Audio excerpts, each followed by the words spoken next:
This is the Late Round Podcast with your host, JJ Zacharisa.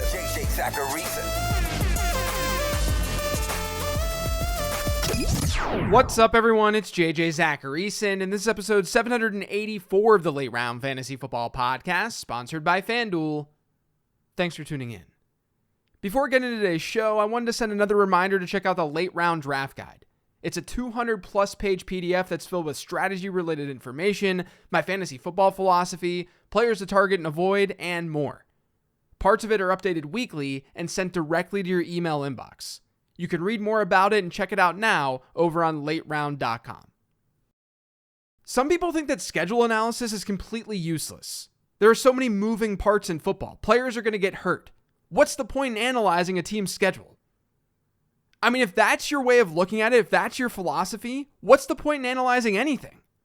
A player's schedule is just another input.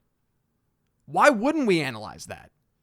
Now, in particular, I like to look at a player's early season schedule.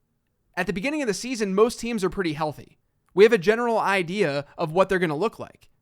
Once December hits, that can change pretty dramatically.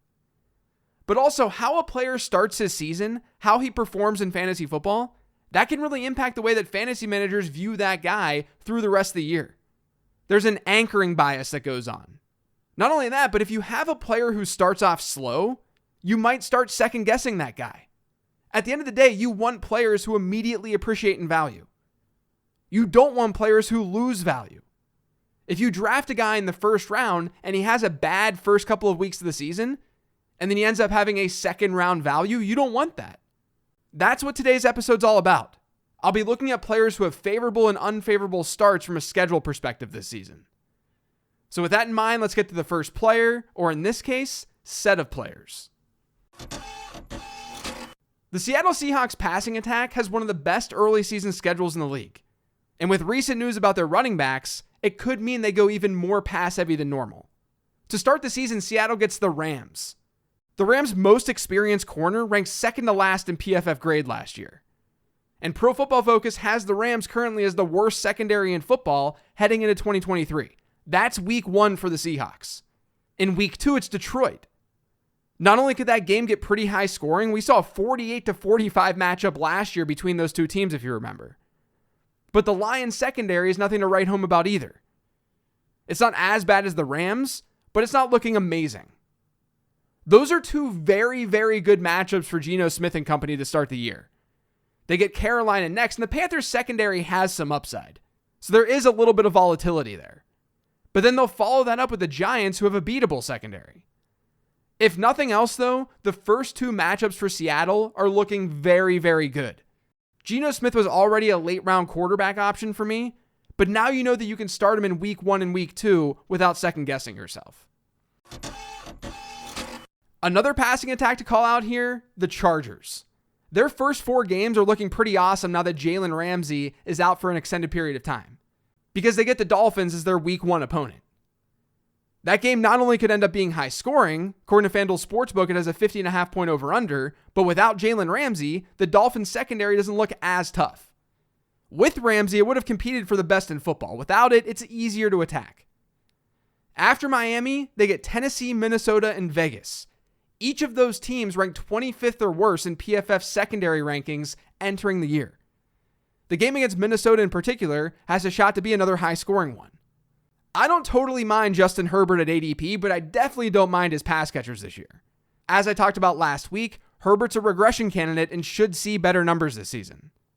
That's going to help all of their pass catchers, especially early on in the season. Now let's look at the flip side, because not everything I'm going to talk about today is butterflies and rainbows. Najee Harris. I have some questions around Harris's upside this season, given the emergence of Jaylen Warren last year. Many are going to point to Harris's injury last year and the steel plate in his shoe that he played with for half of the year. And if you look at his splits with and without that plate, basically the first half of the season versus the second half of the season, he got a lot better without it. But really, the Steelers' offense just got better. They were probably the worst offense in football during the front half of 2022. And then they ended last season as one of the best teams in yards per drive. Harris just ended up scoring more touchdowns. That's what it came down to. The truth is, his rush share and his target share got worse from the front half of the season to the back half. And you know why? Because they gave the ball more to Jaylen Warren than they did during the front half of the season. So I have ceiling questions surrounding Najee Harris.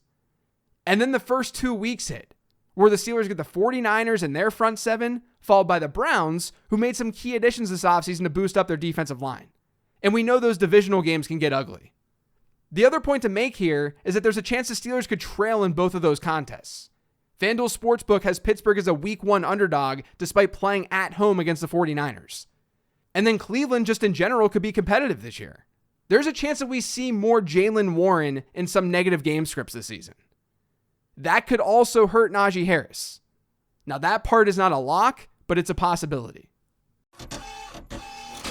Speaking of game scripts in the San Francisco 49ers, they've got a great schedule to start the season just in general.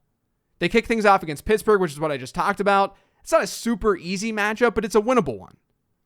They're road favorites right now. Then it's the Rams, Giants, and Cardinals. The Rams and Cardinals are both projected to not be very good this year.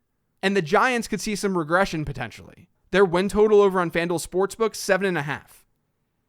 It wouldn't be unreasonable to think that San Francisco could have a blowout or two during that stretch. And if that's the case, obviously the offense will probably have something to do with it, but don't sleep on backup Elijah Mitchell. The 49ers aren't going to be stupid with their Christian McCaffrey usage. And Mitchell saw rush shares over 30% even after CMC was traded there last year.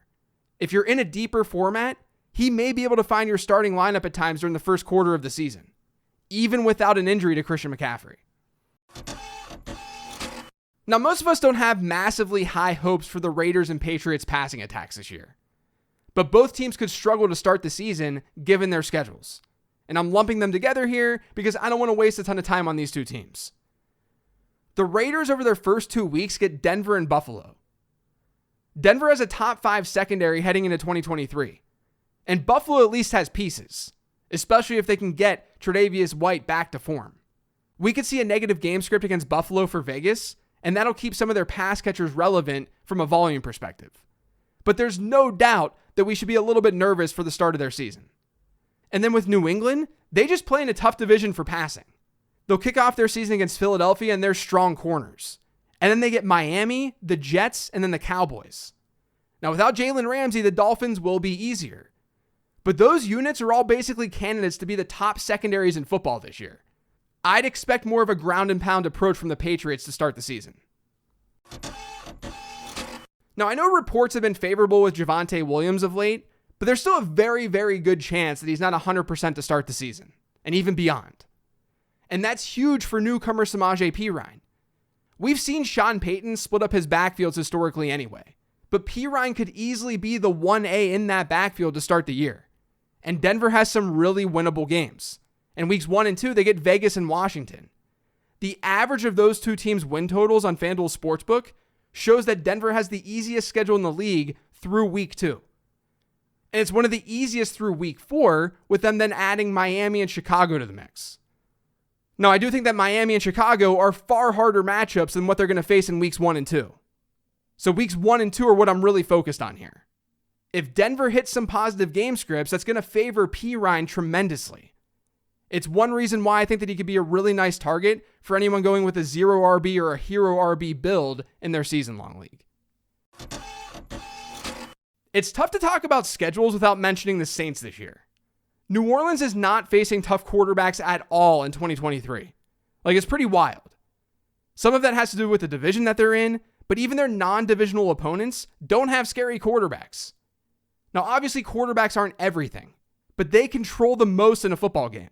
They move lines. They're the most important piece. The Saints get Ryan Tannehill in week 1. Then it's rookie Bryce Young and his second career game in week 2. Then it's Jordan Love, who has plenty of question marks. Then it's whoever Tampa Bay is trotting out there for week 4.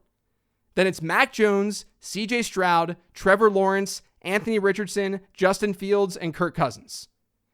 The first 6 weeks of their season are against completely unproven quarterbacks. That could bode very well for the rushing attack, because positive game scripts will help these running backs get on the field and see more volume, depending on their role, of course. But specifically in this case, you have to wonder if the Saints give rookie Kendre Miller a little bit more run to close out some of these games, if indeed they do see positive game scripts. And if he ends up shining, you have to then wonder if they want to make him a bigger part of this offense. That's not an unusual path for a rookie to go down. Kendre Miller is a nice late round target just in general, given he's a rookie, given that Alvin Kamara suspension, and given the fact that Jamal Williams is good but not great. He's not an unbelievable running back to overcome. And to me, this schedule is a nice cherry on top. The last player I want to touch on today, Derrick Henry. Now, I've warmed up a bit to Henry this offseason because of the way the market has shifted in fantasy football. You've got things and reports going on with the Jets and the Patriots backfield to maybe make you feel a little less bullish on Breece Hall or Ramondre Stevenson. You've got holdouts like Josh Jacobs. All that does is push those players down draft boards, and it pushes up players like Derrick Henry. So I went from being below market with Henry to now being at market with him. But Tennessee has a rough start to their season schedule-wise. The Saints are their opponent in week 1, but it's in New Orleans. The Titans are underdogs. That game has just a 41.5 point over-under, according to FanDuel Sportsbook. And then it's the Chargers, Browns, and Bengals. They get the Colts in week 5, and then it's the Ravens in week 6.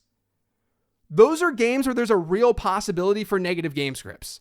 And even though Derrick Henry saw his best target share per game rate of his career last year, we know that positive game scripts are better for Derrick Henry than negative ones. So to me, he may end up being more of a buy low candidate after the first handful of games this season. Now, those are just some of the players and situations that stood out to me when doing this analysis. There are undoubtedly more, but hopefully this made you look at players maybe a little bit differently. Not that you should solely draft off of this information, please don't do that, but it's good info to keep in your back pocket. That's it for today's show, though. Thanks to all of you for listening. If you get subscribed to the Late Round Fantasy Football Podcast, make sure you are by searching for it pretty much anywhere podcasts can be found. And don't forget to follow me on Twitter, @LateRoundQB. Remember to check out the draft guide, everyone. Otherwise, I'll be back in your ears later this week with the Mailbag Show.